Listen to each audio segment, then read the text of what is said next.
I am Saira Patul, student of Nutrition and Dietetics from Punjab University, and in this video we will gonna discuss that what are the best ways to study biology.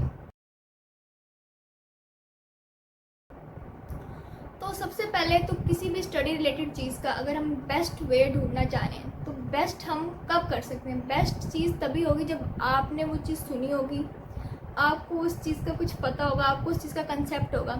अगर आपने कोई चीज़ सुनी ही नहीं है, अगर आपने कभी कुछ उससे पहले वो उसको देखा ही नहीं है, तो आप कैसे उसको बेस्ट प्रिपेयर कर सकते हो। तो सबसे पहले बेस्ट प्रिपेयर करने के लिए ज़रूरी है कि आपने जो भी आपका बायोलॉजी का लेक्चर हो रहा है, जब भी आप कॉलेज जाना है या जो भी आपका इंस्टीट्यूट है, अकेडमी जाना है, आप जहाँ से भी प्रिपरेशन कर रहे हो, तो आपने लेक्चर को अच्छे से लेना है, लेक्चर पे फोकस करना है, डेली जाना है और लेक्चर अच्छे से लेके समझना है। तो सबसे पहला जो स्टेप होगा अच्छी तैयारी के लिए फॉर बायोलॉजी वो यही होगा कि आप जाओ और लेक्चर सुनो। और उसके साथ मैं आप लोगों को स्टूडेंट्स एक मज़े की बात बताना चाहती हूँ कि मुझे पर्सनली बायोलॉजी, फिज़िक्स और केमिस्ट्री की निस्बत ईजी लगती थी, और ईजी इसलिए लगती थी क्योंकि मैं उसको अपनी बहुत सारी डेली लाइफ की चीज़ों से रिलेट कर सकती हूँ। और जिस भी चीज़ को आप किसी चीज़ से रिलेट करके पढ़ते हो तो वो एक लॉन्ग टर्म मेमोरी बन जाती है। जिस तरह निमोनिक्स होते हैं, वो आप अपना ही कोई आपने उसमें रट्टा कह लो या कुछ भी कि आपने उसको अपने किसी भी चीज़ से रिलेट किया होता है तो वो आपको निमोनिक्स जिस तरह याद रहते हैं, इस तरह जब आप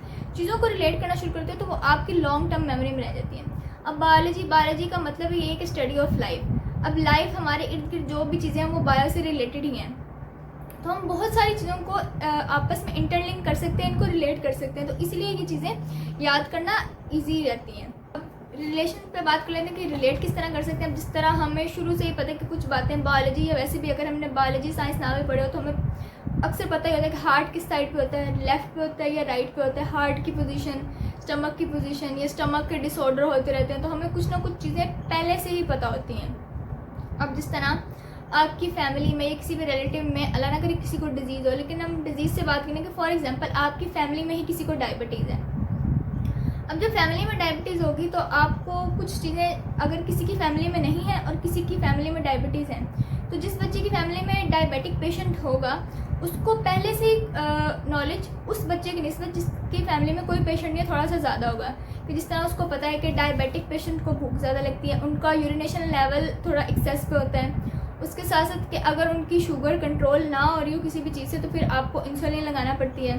उसके साथ साथ कभी कभी ऐसा होता है कि जिस पेशेंट की शुगर बहुत हाई रहती है, कभी कभी ऐसा होता है कि शुगर लो हो जाती है और आपको उसको शुगर लेवल इंक्रीज़ करने के लिए कोई आपको शुगर उसको देनी पड़ती है। इस तरह अब अगर ये डायबिटीज़ का आर्टिकल आपके बुक में आई तो आप उसको अच्छी तरह से मज़ीद कर सकते हो। इस तरह आपको हर एक चीज़ को रिलेट करना चाहिए।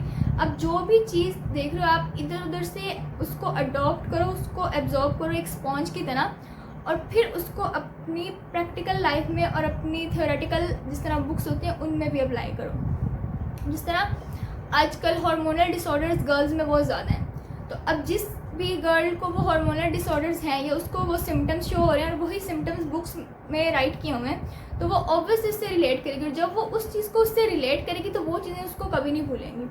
तो आपस में चीज़ों को रिलेट करना, उनका लिंक पैदा करना, इससे आपकी चीज़ें ज़्यादा अच्छी तरह आपको मेमोराइज होती हैं और लॉन्ग टर्म आपकी मेमोरी का वो हिस्सा बन जाती है। इसके बाद जो थर्ड इंपॉर्टेंट चीज़ है जो कि बायोलॉजी के लिए इंपॉर्टेंट होती है, बायोलॉजी में डायग्राम्स बहुत इंपॉर्टेंट होती हैं।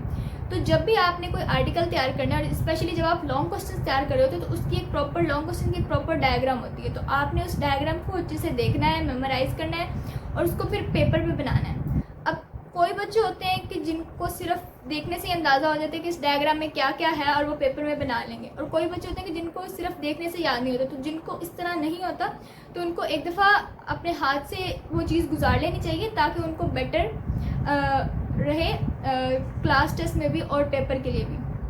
मेरा ये सीन है कि मैं थोड़ी ड्राइंग में शुरू से ही अच्छी थी, तो ड्राइंग में मुझे इतना मसला नहीं, तो डायग्राम्स में मुझे कभी अल्हम्दुलिल्लाह बायोलॉजी में भी मसला नहीं हुआ। मतलब मैं बस देखती थी और मतलब मेरी पहली बार ही डायग्राम, मतलब मैंने कभी पेंसिल से नहीं बनाई। बच्चियाँ स्पेशली गर्ल्स वो बहुत करी होने की पहले पेंसिल से बनाई, फिर पेन से, फिर मार्कर से ट्रेस किया, ये वो अंडरलाइनिंग। मतलब मेरी अल्हम्दुलिल्लाह पहली बार में डायग्राम अच्छी बन जाती थी, तो मैं पहली बार ही वो उसको मार्कर से बना लेती थी। लेकिन डायग्राम्स एक बहुत क्रूशियल पार्ट होते हैं बायोलॉजी के पेपर्स में स्पेशली, तो आपको डायग्राम्स पे फोकस करना चाहिए। डायग्राम पे फोकस करने से एक और फायदा होता है कि डायग्राम में जो भी लेबलिंग की होती है तो आपको पता चल जाता है कि कौन सा ऑर्गन, कौन सा पार्ट, अगर कोई ट्री है तो उसका कौन सा पार्ट कहाँ पे लाई कर है, और फिर आपको थ्योरेटिकली भी उसको याद करने में आसानी होती है और आपको लॉन्ग क्वेश्चन एक बहुत अच्छे वे में अटैम्प्ट हो जाता है। इस तरह डायग्राम आपके सामने एक विजुअलाइज कर देते हैं चीज़ को, उसी तरह विजुअल एड्स यानी कि लेक्चर्स, अगर आपको कॉलेज में कुछ समझ नहीं आया और आप बार बार समझाए, टीचर से भी नहीं समझ आया, फ्रेंड से भी नहीं समझ आया, तो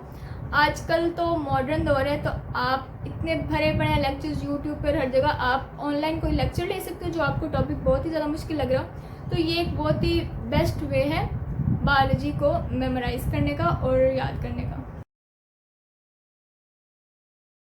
उसके बाद हमने बाकी सारी चीज़ें तो डिस्कस कर लिया, लेकिन बायोलॉजी के पेपर्स में और बायोलॉजी में एमसीक्यूज़ भी एक बहुत क्रूशियल पार्ट प्ले करते हैं। तो एमसीक्यूज़ के लिए लास्ट में मैं ये बोलना चाहूँगी कि एमसीक्यूज़ के लिए आप अपनी हेल्पिंग बुक्स जो भी आपके कॉलेज इंस्टीट्यूट ने या आपकी एकेडमी ने जो आपको लगवाई हुई है, वो आई थिंक एक बुक मोर देन इनफ होती है।